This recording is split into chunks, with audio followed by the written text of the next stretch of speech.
I'm attempting to create a new world record. The longest time in which one has written a short story every day. Why am I doing this? Don't ask me. Anyway, hope you enjoyed today's instalment. 12.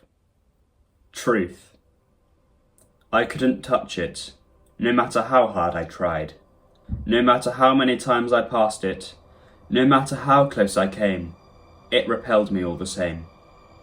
I had been here, in this place, all my life.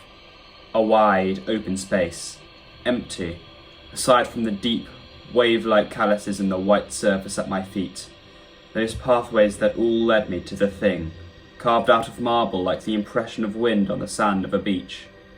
And the thing itself. I had been running for as long as my memory stretched back, following those pathways, converging upon the thing at the centre. The thing. It was ever so small, ever so different from the world around it. All paths led to the thing. Yet, I couldn't make it out. I would never get close enough to get a look beyond the thick fog that swarmed it. I pressed forwards, as I always had, the feeling of those waves on the skin of my ankle numbing them slightly, distracting me, pulling me away. No, I need to push forward. The thing is so close. I turned the bend in the floor callus, getting closer to it. But as I zip forward, dashing unrelentingly, almost right into it, my mind fogs over. In that instant before impact, all thoughts are stolen from my mind. My limbs go limp, my eyes glaze over. A strange, comforting weakness fills me, and I am repelled from the thing. I was sent skidding into a pathway behind the thing. I skimmed along the marble floor, chaotically, like a rag doll. Yet, strangely, coincidentally, as I move along the callus, I don't even nick the sides, as if those pathways had been curated specifically for this moment. Or perhaps I had done this hundreds, thousands, hundreds of thousands of times. I picked myself up, my awareness invading my mind once again as the fog of unconsciousness receded.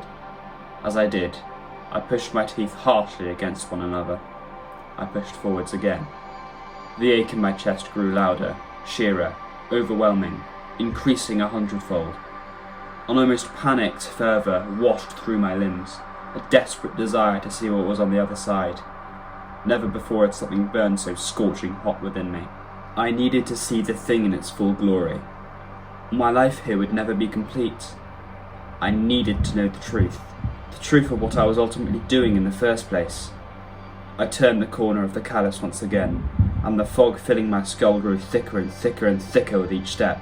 I clenched my fists, pushed on faster, knit my brow, strained my face, yet consciousness still evaporated from me mere paces away from the thing.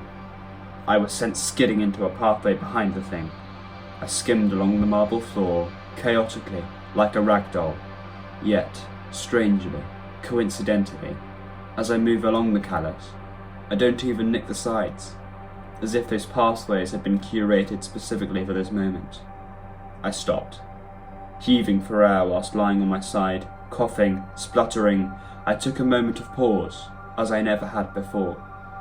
I let my teeth melt away from each other. I let my fingers part. I let my eyebrows unknit, and I rolled onto my back. The sky above me was beautiful, utterly beautiful, a wondrous, spectral interweaving of a billion colours. It was so vast and wide that I might have stared at it for 1,000,000 years and not looked away. Perhaps I did. I let the bubbling ache in my legs dissolve, as I did with the bubbling ache in my chest. I sucked in a deep, stretching, long breath, and let it seep out of me even slower. A small, content smile spread on my face. A smile, a strange, new sensation, one that my face had never experienced. As if mimicking the sky above me, my mind opened up, relaxing into a well of new emotion. Pangs of disappointment erupted when I remembered the fog that surrounded the thing, but I didn't feel the want to probe it any longer. The sky, so far above me, was so much more beautiful, so endless, so much to explore.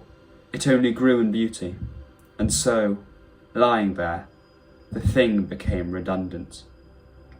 The pathway calyces bubbled, frothed, melted away around me, reducing the world to an endless flat of white, and with it, the thing was buried. I paid it no mind, however, returning my gaze to the unending beauty above me. Calm and fulfillment filling the callus that panic had once ruled.